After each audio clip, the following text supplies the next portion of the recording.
Olá pessoal, tudo bem? No vídeo de hoje eu trago a resenha deste livro.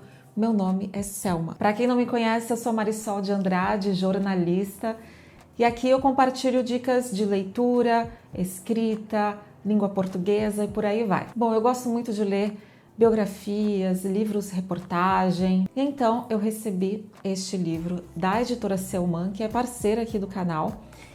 E o livro Meu Nome é Selma é uma biografia e conta a história de Selma van de Perre, não sei se é assim que se pronuncia. E ela é uma holandesa, ela está viva ainda, pelo menos até o momento da gravação. No livro ela conta como sobreviveu à Segunda Guerra Mundial e como fez parte do grupo de resistência contra o nazismo, e ela também foi uma prisioneira política.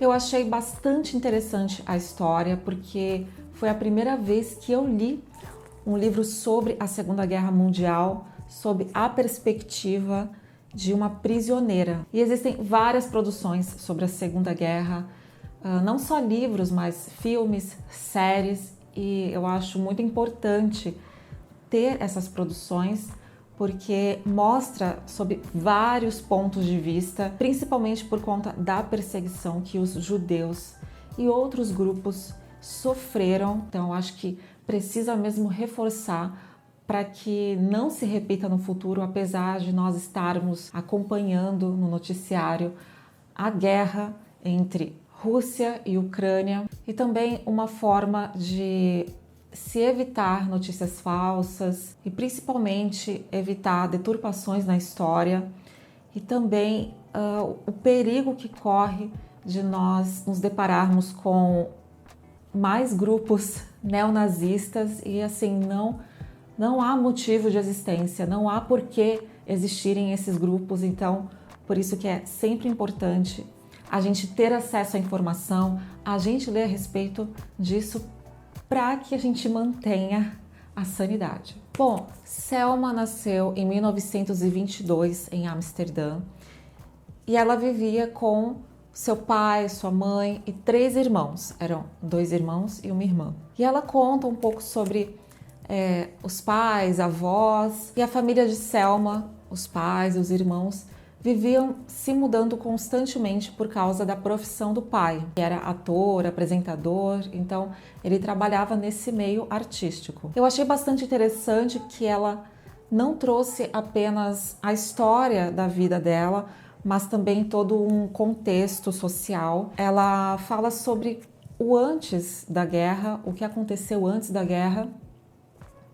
e como ninguém percebeu, foi uma coisa muito sutil, que a Alemanha foi querendo invadir, que o nazismo foi crescendo e ninguém percebia. E Selma tinha 17 anos quando começou a Segunda Guerra. Ela conta no livro que não era uma judia praticante, a família não era de judeus praticantes, mas tinha ascendência judaica, e isso já era o suficiente para que eles fossem presos. E obviamente que a Holanda foi invadida. Apesar de não ser praticante, ela diz que tinha uma correntinha que ela costumava usar com uma estrela de Davi, que é símbolo da religião. Tem uma passagem que ela conta que ela chegou a trabalhar numa fábrica cujo dono era judeu e ela levava 1 hora para chegar porque ela tinha que ir a pé e era proibida de pegar ônibus, até que a fábrica foi fechada e ela também resolveu fugir. Os irmãos e o pai foram convocados para a guerra, ela resolveu fugir com a mãe e a irmã. E em uma das casas em que ela ficou, abrigadas assim em casas de amigos, de conhecidos, um dos esconderijos em que ela ficou fazia parte do grupo de resistência, então foi ali que ela começou a perceber que tinha uma coisa diferente, até que ela entrou para o grupo de resistência. Claro que eu não vou dar detalhes para você poder ler, e assumiu até uma nova identidade, Margaretha van der Kuyt, não sei como é que se pronuncia. E como parte do grupo de resistência, Selma chegou até a cumprir missões em Paris, mas em 1944 ela foi capturada e enviada à prisão. Ela ficou num campo de concentração em Ravensbrück ou Bruck, e lá tinha que trabalhar à força, ou seja, era um trabalho escravo. E ali ela conta como era o dia a dia, como a alimentação era precária, como as prisioneiras eram submetidas a muitas horas de trabalho. Ela também descobriu que muitas mulheres eram enviadas para outros campos de concentração, mas para serem mortas. Inclusive, ela soube de pessoas que eram muito próximas a ela, que infelizmente acabaram morrendo nesses campos de concentração, e foram pessoas assim que fizeram também parte da resistência, que a acolheram. E ela também relata sobre como era precária a vida. Infelizmente é uma parte muito triste da história.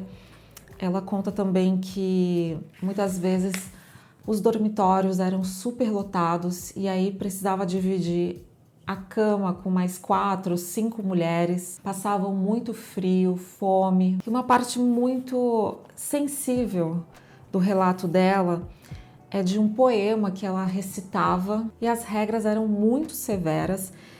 E ela conta aqui num trecho que muitas mulheres correram riscos, e ali, claro, ela não sabia o que tinha acontecido com a família dela, com os irmãos, os pais.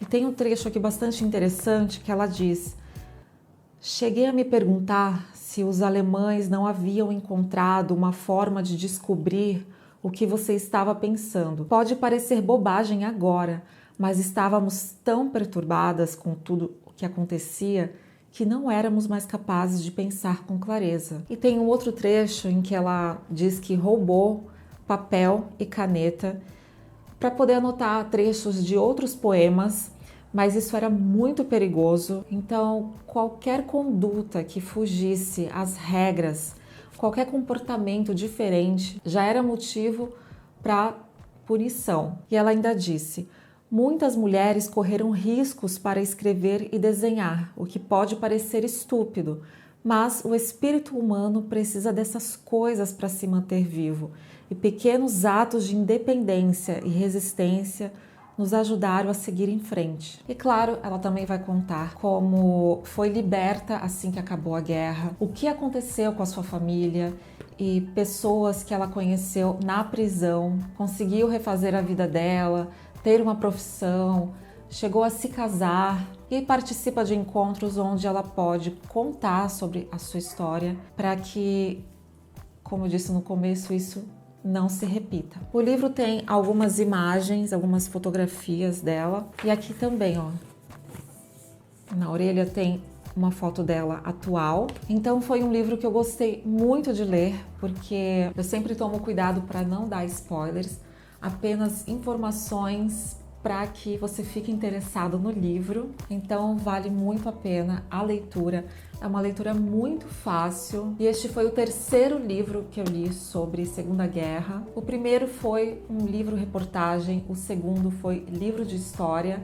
Então foi bem interessante essa nova perspectiva para mim, porque a biografia tem a vantagem desse lado pessoal. Então a gente lê a história com o olhar da personagem, com o olhar de quem passou pela situação, não só uma testemunha, mas uma pessoa que sentiu na pele o que foi passar pela Segunda Guerra. E esse relato pessoal a gente acaba sentindo um pouco mais pelas páginas, dessa emoção, do medo, do desespero, enquanto ela estava longe da família. Mas apesar de ser um episódio tão triste da história, o livro eu achei que teve uma leveza tão impressionante. Pode parecer contraditório, mas ela teve uma escrita muito sensível e também uma mensagem de esperança, de resiliência. Aqui no livro ela falou sobre como ela precisava ser forte para não desistir. Então é um livro que eu recomendo a todos. E se você já leu algum livro sobre a Segunda Guerra Mundial, deixe aqui nos comentários. Pode deixar também sugestão de outros conteúdos. E se você ainda não é inscrito no canal, eu vou pedir para você se inscrever. E se você gostou do vídeo, deixe seu like e compartilhe com seus amigos para que este vídeo chegue a mais pessoas. Quando você interage comentando, compartilhando, curtindo, o YouTube entende que é um conteúdo relevante e isso ajuda muito no engajamento e assim outras pessoas acabam conhecendo o canal. E se você ficou interessado no livro, você pode adquiri-lo no site da editora, que faz parte do grupo editorial Pensamento, ou no site da Amazon. Lembrando que se você comprar o livro com o link da Amazon, o link que eu deixo aqui na descrição, não só o livro, mas qualquer outra coisa que você comprar, uma pequena porcentagem, uma comissão vem para o canal e assim você ajuda a manter este projeto. Obrigada por ter me assistido até aqui. Até a próxima. Tchau!